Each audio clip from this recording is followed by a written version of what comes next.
Puasa Ramadan adalah salah satu ibadah utama dalam Islam. Tapi pernahkah kita berpikir, kenapa Allah memilih bulan Ramadan untuk puasa? Apakah ibadah ini benar-benar baru dalam Islam atau sudah ada sejak zaman dulu? Nah, kalau kita telusuri sejarahnya, ternyata puasa sudah dilakukan sejak zaman para nabi sebelum Rasulullah Shallallahu Alaihi Wasallam. Sejak dulu, puasa dijalankan sebagai bentuk taubat atas kesalahan yang dilakukan, atau sebagai ungkapan rasa syukur kepada Allah Subhanahu wa Ta'ala. Secara sederhana, puasa adalah ibadah yang mengajarkan kita untuk menahan diri dari berbagai nafsu, seperti makan, minum, dan hal-hal lain yang bisa membatalkan. Dan menariknya, para nabi terdahulu pun sudah menjalankan puasa dengan cara dan tujuannya masing-masing. Jadi, puasa ini sebenarnya sudah menjadi bagian dari perjalanan spiritual manusia sejak dulu, bukan sesuatu yang baru dalam Islam. Assalamualaikum warahmatullahi wabarakatuh. Selamat datang di Jejak Kisah. Bersama kita akan menelusuri kisah-kisah penuh hikmah dari sejarah Islam, para nabi, tokoh-tokoh teladan, dan berbagai peristiwa yang menguatkan iman. Sebelum kita mulai, jangan lupa like, subscribe, aktifkan lonceng notifikasi, dan bagikan video ini agar semakin banyak yang mendapatkan manfaat. Selamat menyaksikan. Menurut sebuah hadis yang diriwayatkan oleh Ibnu Abbas, ibadah puasa pertama kali dilakukan oleh manusia pertama di bumi, yaitu Nabi Adam alaihi salam. Seperti yang kita tahu, Nabi Adam dan Siti Hawa diturunkan ke bumi setelah tergoda oleh rayuan iblis untuk memakan buah khuldi di surga. Namun, ujian mereka tidak berhenti sampai di situ. Begitu tiba di bumi, Nabi Adam dan Siti Hawa harus menghadapi dua hukuman berat. Pertama, mereka dipisahkan di tempat yang sangat jauh, sehingga harus mencari satu sama lain dalam waktu yang lama. Kedua, Nabi Adam harus menanggung panasnya terik matahari yang membakar kulitnya hingga menghitam. Kedua cobaan ini membuat Nabi Adam alaihi salam semakin sadar akan kesalahannya. Dengan penuh penyesalan, ia memohon ampun kepada Allah dan bertaubat dengan sungguh-sungguh.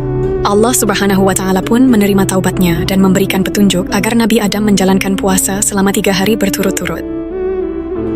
Mendapatkan perintah untuk berpuasa, Nabi Adam alaihi salam menjalankannya dengan penuh keikhlasan. Menurut riwayat Ibnu Abbas radhiyallahu anhu, pada hari pertama puasa, perubahan mulai terlihat. Kulit Nabi Adam alaihi salam yang sebelumnya menghitam akibat sengatan matahari perlahan kembali ke warna aslinya. Seiring berjalannya waktu, perubahan itu semakin jelas, hingga akhirnya di hari ketiga puasa, tubuh Nabi Adam kembali seperti semula. Setelah melewati ujian panjang, Nabi Adam alaihi salam akhirnya dipertemukan kembali dengan Siti Hawa di Bukit Jabal Rahmah, tempat yang hingga kini menjadi simbol pertemuan penuh makna. Setelah Nabi Adam alaihi salam, puasa juga dijalankan oleh Nabi Nuh alaihi salam. Saat itu, Allah Subhanahu wa Ta'ala menurunkan bencana banjir besar yang menenggelamkan seluruh kaum yang menolak kebenaran. Sementara itu, Nabi Nuh alaihi salam dan para pengikutnya yang beriman berhasil selamat dengan menaiki bahtera besar yang telah mereka persiapkan sebelumnya. Selama 10 bulan, kapal itu terus mengarungi lautan tanpa tahu di mana mereka akan berlabuh. Hingga akhirnya, bahtera Nabi Nuh berhenti di Gunung Judi, yang kini berada di wilayah Armenia. Setelah perjalanan panjang penuh ketidakpastian, Nabi Nuh mengajak para pengikutnya untuk berpuasa sebagai ungkapan rasa syukur kepada Allah Subhanahu wa Ta'ala. Bahkan, hewan-hewan yang ikut dalam bahtera pun turut berpuasa. Inilah salah satu bentuk ibadah yang diajarkan Nabi Nuh alaihi salam kepada umatnya, menjadikan puasa sebagai cara untuk mensyukuri nikmat keselamatan. Selain Nabi Nuh alaihi salam, Nabi Daud alaihi salam juga menjalankan ibadah puasa sebagai bentuk ketaatannya kepada Allah Subhanahu wa Ta'ala. Uniknya, puasa yang beliau lakukan berbeda dari nabi-nabi sebelumnya. Nabi Daud berpuasa dengan pola selang-seling, 1 hari berpuasa, lalu hari berikutnya berbuka, dan begitu seterusnya. Pola puasa ini kemudian dikenal sebagai puasa Daud, yang hingga kini masih menjadi salah satu bentuk puasa sunnah yang dianjurkan dalam Islam. Setelah Nabi Daud alaihi salam, ada juga Nabi Musa alaihi salam yang menjalankan puasa dalam perjalanan hidupnya. Suatu ketika, beliau dan Bani Israel berada dalam situasi genting, terjebak di tepi Laut Merah dengan tentara Fir'aun mengejar dari belakang. Dalam keputusasaan itu Allah Subhanahu wa Ta'ala menurunkan wahyu kepada Nabi Musa agar memukulkan tongkatnya ke laut. Seketika, laut pun terbelah, menciptakan jalan yang memungkinkan mereka menyeberang ke seberang dengan selamat. Begitu seluruh Bani Israel berhasil sampai ke daratan, Nabi Musa kembali mengayunkan tongkatnya, dan air laut pun menutup kembali. Tentara Fir'aun yang mencoba mengejar akhirnya tenggelam tanpa bisa menyelamatkan diri.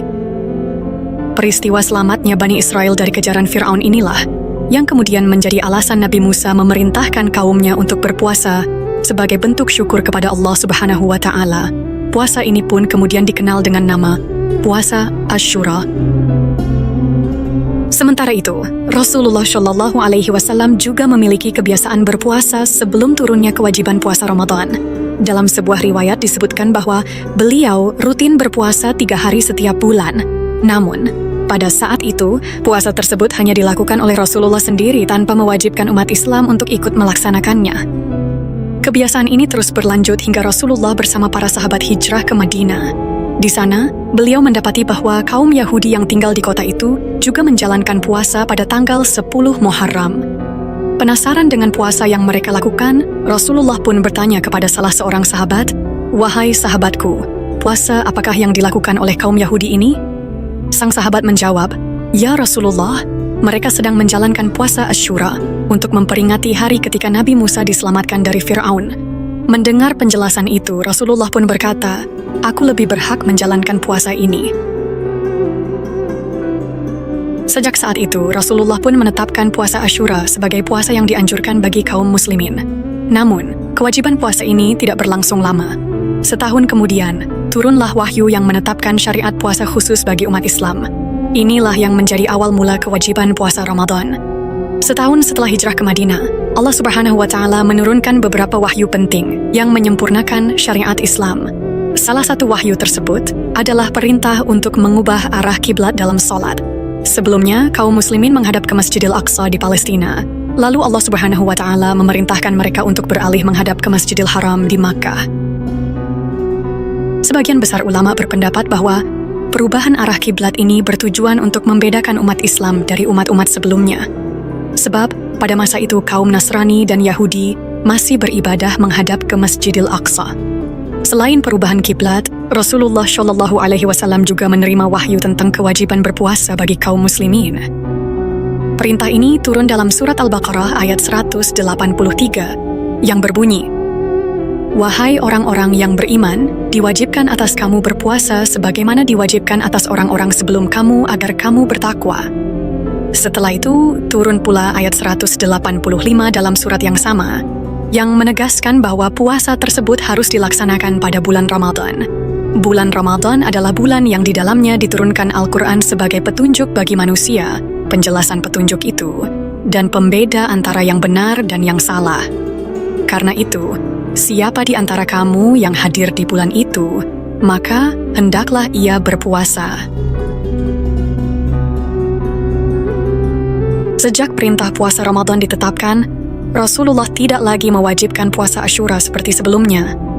Dalam sebuah riwayat, Rasulullah Shallallahu Alaihi Wasallam pernah bersabda, "Barang siapa yang ingin berpuasa di hari Asyura, silakan berpuasa, dan siapa yang tidak ingin maka boleh meninggalkannya." Sejak saat itu, satu-satunya puasa yang diwajibkan bagi seluruh umat Muslim adalah puasa Ramadan. Namun, di awal-awal pelaksanaannya, menjalani puasa Ramadan bukanlah hal yang mudah bagi kaum muslimin. Sebab, puasa ini harus dilakukan selama 30 hari berturut-turut, sesuatu yang belum mereka biasakan sebelumnya. Ditambah lagi, saat itu bulan Ramadan bertepatan dengan musim panas yang terik, dengan udara yang kering dan tanah yang tandus. Kondisi ini semakin berat karena umat muslim saat itu hanya berbuka dan sahur dengan makanan yang sangat sederhana. Dalam beberapa riwayat disebutkan bahwa mereka hanya memiliki kurma yang dicampur dengan tepung atau air dalam jumlah sedikit. Kesulitan pun semakin bertambah saat Rasulullah dan para sahabat harus berangkat ke medan perang pada tanggal 17 Ramadan tahun 2 Hijriah. Di saat masih dalam keadaan berpuasa, sebanyak 313 pasukan muslim bertempur melawan 1000 kaum Quraisy dalam perang Badar. Bayangkan saja, berpuasa di tengah panasnya gurun sudah berat, ditambah lagi harus berperang menghadapi musuh di medan tempur. Ada juga pendapat lain yang menyebutkan bahwa Dalam Perang Badar, Allah Subhanahu wa Ta'ala memberikan keringanan bagi pasukan Muslim untuk tidak berpuasa. Artinya, saat pertempuran berlangsung, mereka sudah berada dalam keadaan tidak berpuasa.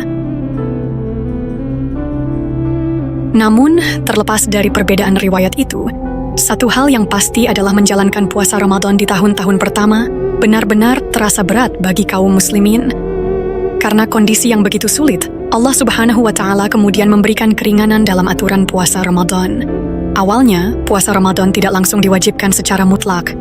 Umat muslim diberikan pilihan. Jika merasa keberatan untuk berpuasa, mereka boleh menggantinya dengan membayar fidyah, yaitu menyumbangkan makanan kepada orang miskin.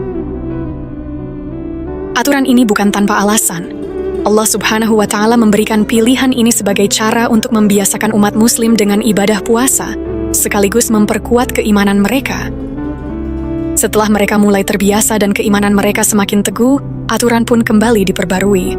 Kali ini, puasa Ramadan menjadi kewajiban bagi setiap muslim yang mampu menjalankannya.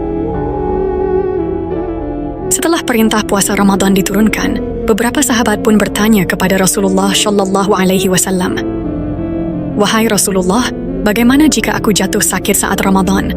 Apakah aku boleh menggantinya dengan membayar fidyah?" Tanya mereka. Rasulullah menjawab, "Tidak, gantilah puasamu di hari lain."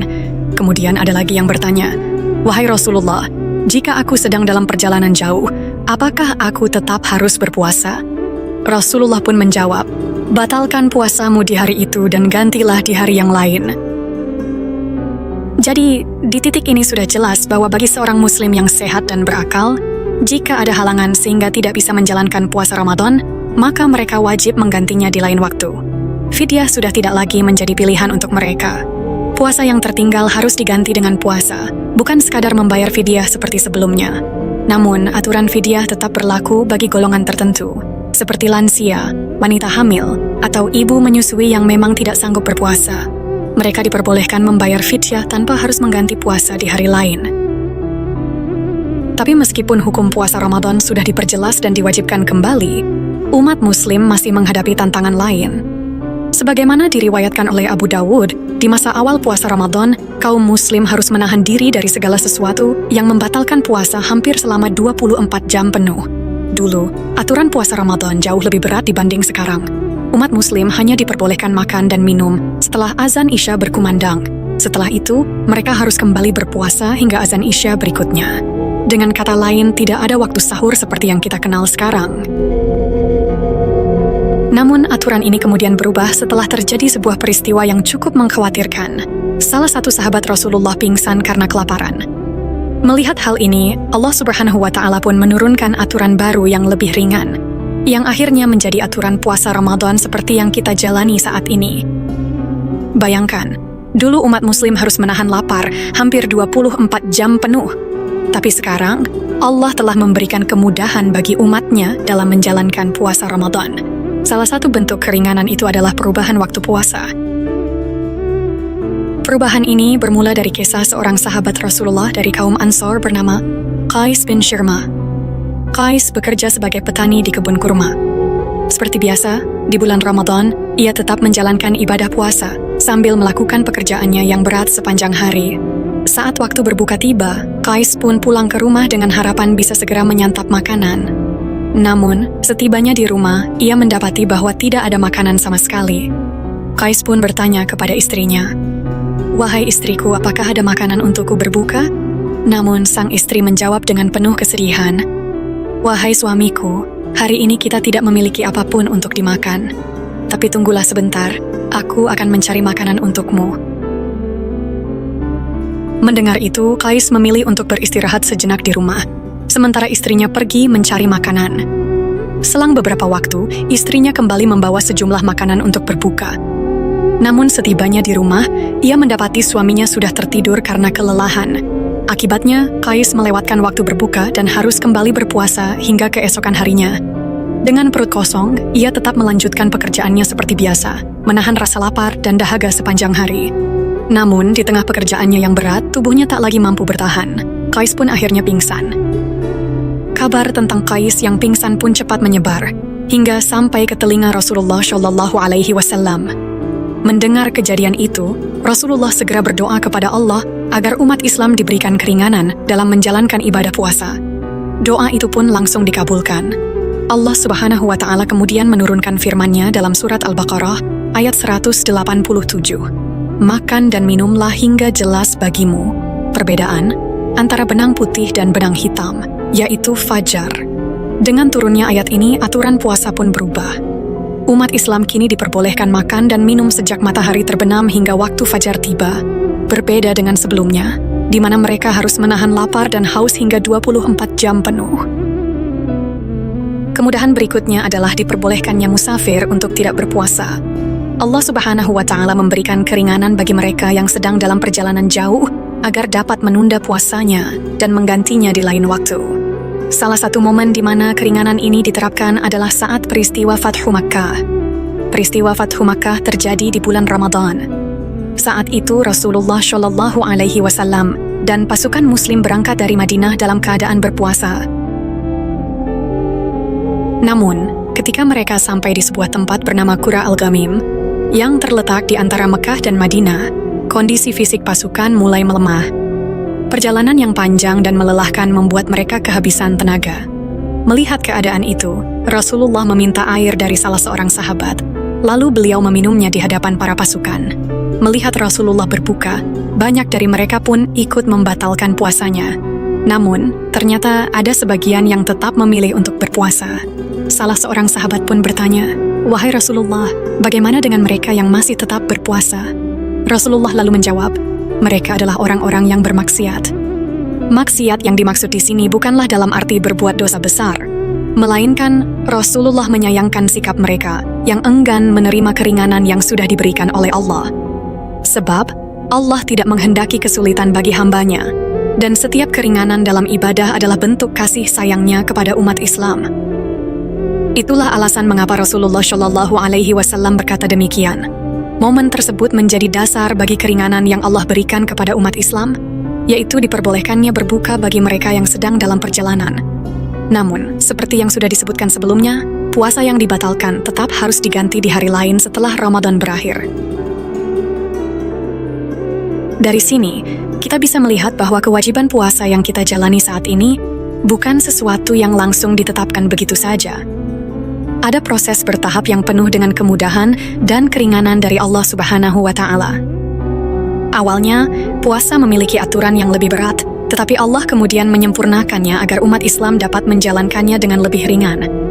Selain berbagai keringanan dalam puasa, Rasulullah juga turut berperan dalam meringankan ibadah lainnya selama Ramadan. Salah satunya adalah sholat tarawih yang beliau jalankan dengan cara yang tidak memberatkan umatnya.